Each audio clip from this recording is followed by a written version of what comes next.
Hello, I'm Jolene Jang. Welcome to Women Who Go For It. The mission is to empower women to take action on what's important to them. By meeting these dynamic women, we're going to learn about their best practices so we can ponder, adopt, adapt, and get inspired to make progress in our own lives. We're going to take a peek into the past and spend most of the time in the present and preparing for the future. We're going to look at their obstacles and what they've done to cope and manage them.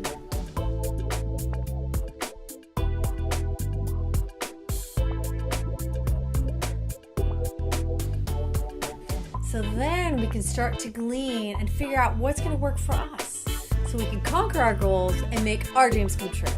Women who go for it.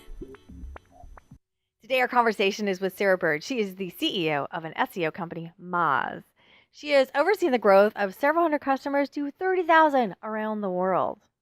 She's a student of life as well as the world. She's studied in China, in Turkey, in Canada, and here in Seattle. She's an advocate for women leaders in tech, and she lobbies for gender equity and pay transparency as well as inclusion. One of the neat things that she does at her company is she gives 4-month paternity and maternity leave. And when you go on vacation, you don't just get time, you get $3,000 to spend. I like it.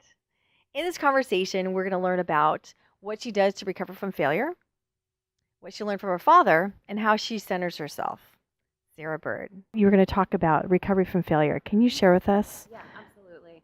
So Moz had many years of just rocket growth, right? 100% growth year over year in revenue. And we were feeling very proud of ourselves for that, right? It's a great accomplishment. And I think it drew a lot of people to us who wanted to participate in that. And then in 2013, we made a lot of really bad decisions. We executed poorly. The strategy wasn't as good as it should have been.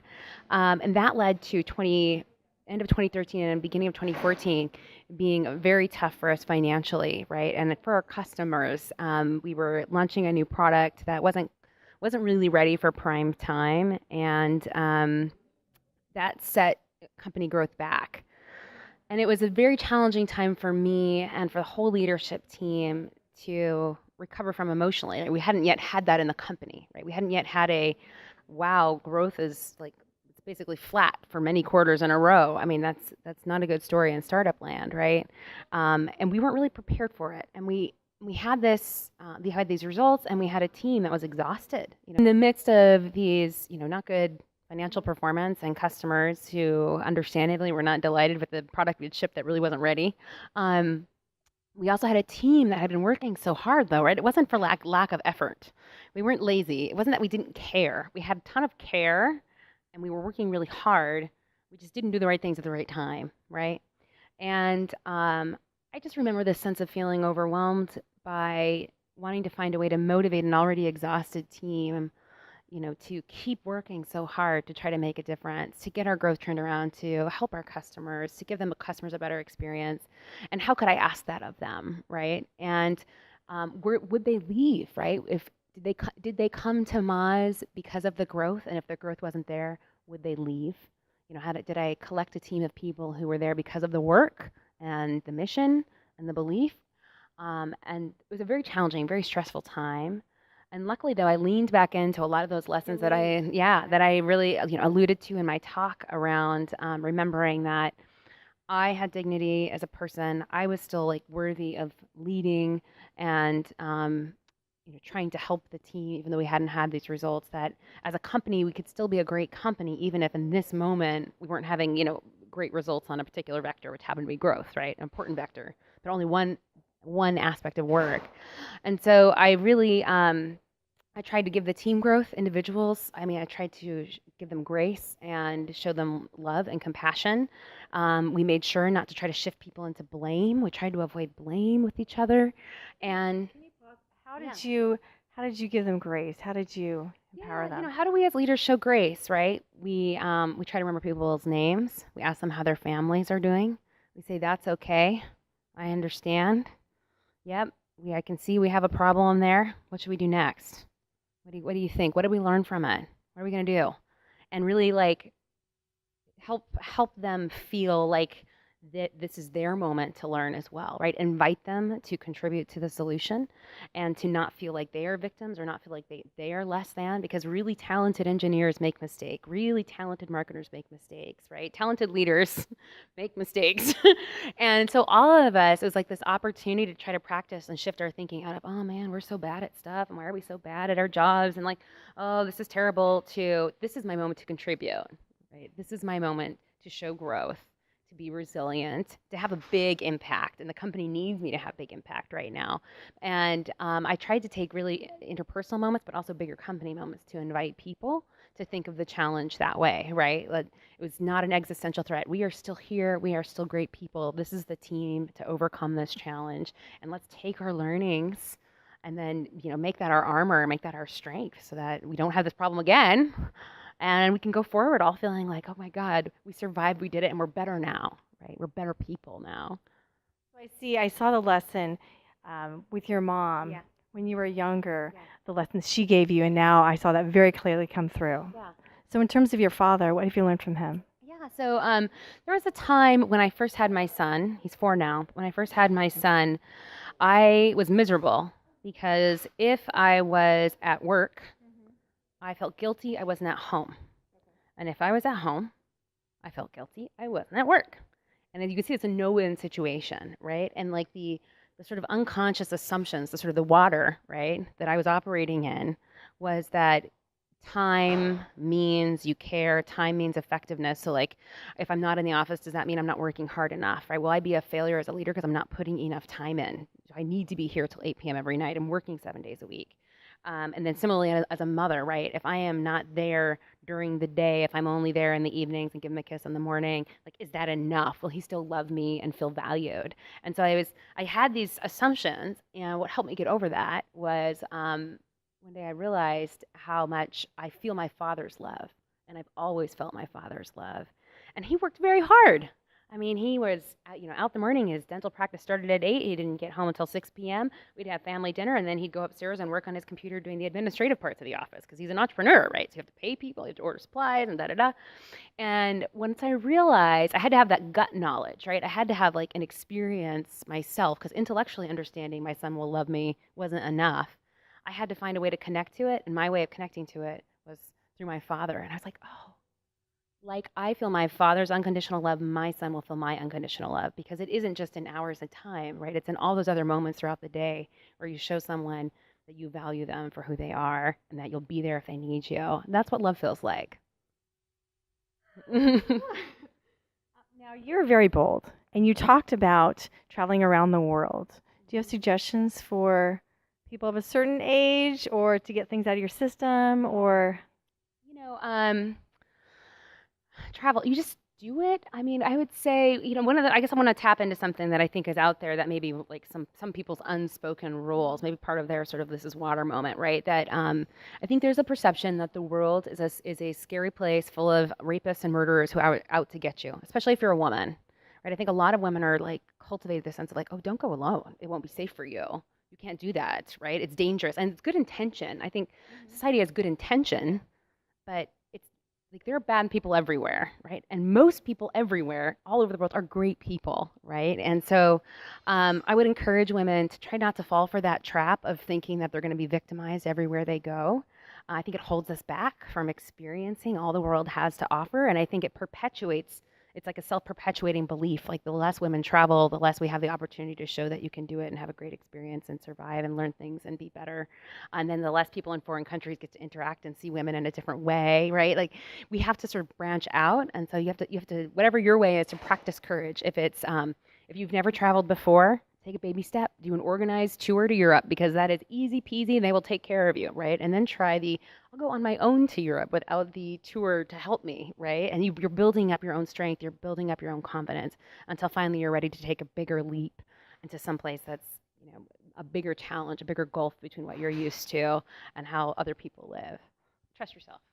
So in terms of challenge, you've done so many things and have managed lots of people and done many things. So how do you challenge yourself personally? Actually, every day is still a challenge. I mean, I'm still learning things all the time. I think that's what's different though is I don't think about the challenges the same way, right? Like there are still problems at work. There are still things I have to learn. There are still things we have to do differently. I'm still growing as a leader. I still have a lot of stuff I need to work on and show up differently as. But what has changed is sort of my anxiety level around it, right? Like it's not about me and me not being good enough. It is just like, well, things are hard and this is going to be a growth period for me and I'll make some mistakes, but eventually I'll figure this one out and it'll be great. And so I'm constantly challenged. I don't actually have any I have no oh, if only I had a challenge in my life. I have loads of challenge. I'm good, and it's going to be great, and I'm learning all the time. So what do you do? I know you're very confident, but there must be at some point, sometime, when you're not as confident as you could be. Oh, yeah. So what do you do in 10 minutes? Okay, get it together. Yeah. What do you personally do to get yourself? Yeah, I mean, we all have kind of different coping skills, right? And when I'm at a vulnerable spot, if my sort of emotional well strength is dry, or if I'm if I'm forgetting that I am more than the sum of my roles and achievements, if I'm having one of those days, honestly, I prefer to be alone. I try to get back to a space where I'm listening to my thoughts, and then I try to then I have curiosity about each of the thoughts I'm having, right? If I'm having a thought like, man, I'm never going to get this right. Why can't I get this right? I try to listen to that thought and I say, Sarah, is that true? Have you really never gotten this right? And just because you've never gotten it right before doesn't mean you won't get it right tomorrow. And so, but you have the curiosity about it. Where does that come from? Why do I feel that way about this? Why can't I be brave about this like I'm brave about something else? And I try to use that to surface all those unconscious things. Or, gosh, why is that person being so hard to work with right now, right? I try to hear that thought and then go, are they being hard to work with? Is that really true? Is it you? Are you reacting differently? What about this? Or maybe they have something going on. Maybe you need to change your approach. Maybe they're having a really tough day. Maybe instead of trying to solve whatever conflict is you're having with them, you should just say, hey, how's it going? Let's go have some fun. And change the tone. And so it's a lot of retreating for me into a private space, either through a walk when I walk home, or if I'm out for a run, or if I'm in the shower, and listen to my own thoughts and then ask myself about them. How's that working for me? I've obviously been trying this for a while and I'm not getting anywhere. What's another way I could look at this? I'll try that next time. So I'm seeing that grace for yourself and kind of like a tennis player. We talk to ourselves all the time. Yeah. Yes. So what's the best conversation you've had with yourself? Oh man, I don't know. I talk to myself all the time. I mean, some of them are the ones, I shared in the talk around, part of it is because it's recent, right? I'm remembering because it's recent, and around pay and around, increasing my own salary, and how I had to really listen to my thoughts that was holding, why was I so uncomfortable with that, right? Why was I so resistant to having a raise, and hear the thoughts that were going through my head and then deconstruct them, right? And so I was able to eventually, after 2 months of listening to myself, identify that sort of just because, yes, I need my team and I'm nothing without my team and I need their support, doesn't mean I have to take anything away from me. There's enough in this company for everyone to have a market wage. I wouldn't do that to a team member. And if I show my team members that kind of grace, yeah, you should be paid the market rate. Why wouldn't I show myself that grace? Mm-hmm. Because it's not going to change the company trajectory. And why am I then undermining myself? But I had to do a lot of listening to even uncover why am I feeling the way I'm feeling? What is this? What's going on with me? And that was a moment of a lot of learning, right? It was a moment I really had to work to overcome a lot of sort of natural instincts for me that were not serving me. So have you done something? No, let me rephrase that. What have you done that surprised yourself? Did I just do that? Did I just really just do that? Let me think about it. I mean, there's so many, usually it's mistakes, right? Usually it's mistakes. Oh my God, I just did that in front of everybody. Okay, that's okay. That's okay. Did you have that grace? I try to. Yeah, you gotta move on. Which I think is one of the things. Actually, I didn't share this one, but in preparing for the talk, I thought a lot of different things and lessons I've learned, and one of them that you learn in theater, right? I think a lot of executives they've shown play competitive sports. I didn't play competitive sports, but I did a lot of theater, and I think theater also though helped me become a great leader. And part of that, not only do you learn teamwork and discipline, you are going to screw up on stage. It is going to happen. You can't be a regular performer and not screw up. And it is an incredibly valuable lesson to realize you totally screw up on stage. And guess what? It doesn't even really matter. Your 1 minute screw up on stage is not going to affect the totality of the performance, and you got to recover quickly, right? Don't spiral out of control. Recover quickly. Go with it. Forgive yourself. Get back into the zone. Work with whatever mistake you made on the stage, and then move on and let it go. Because guess what? You've got to if it was a matinee, you got to show that night. You got to show the next night, and it's fine. Like the audience is fine. So my series is called Women Who Go For It. What piece of advice do you have for young women, business women? Remind yourself constantly that the stuff that it seems like should matter, that everything around you is trying to tell you matter, doesn't really matter, and stay grounded in that. And that's what will give you courage, and that will give you resiliency. Never hold yourself back because you don't know a thing. Just learn the thing and do the thing. It'll be fine. Forgive yourself like you would forgive others. Sort of showing grace to yourself. Yeah. When she says it, it sounds so basic but so true, and we don't hear that. Yeah, well, I mean, common sense versus common practice, right? It's common sense to be like, wow, if I'm so nice to other people, why can't I be nice to me? Yeah. But it is still hard to do, and that's where that the hard part of the difficult thing about it, I think, is learning to listen to your thoughts, and that's a lifetime activity, right? Because it's not just your conscious thoughts; it's trying to surface your subconscious thoughts, and that's where so much of our activity that motivates us, that challenges us, where our fears are. So I think where it lives, and so I think the life's work is to try to make the subconscious conscious, raise your awareness, so that you know what to do with it, and then you have a choice what to do with it, right? Lessons with Sarah. Thank you very much. Thank you.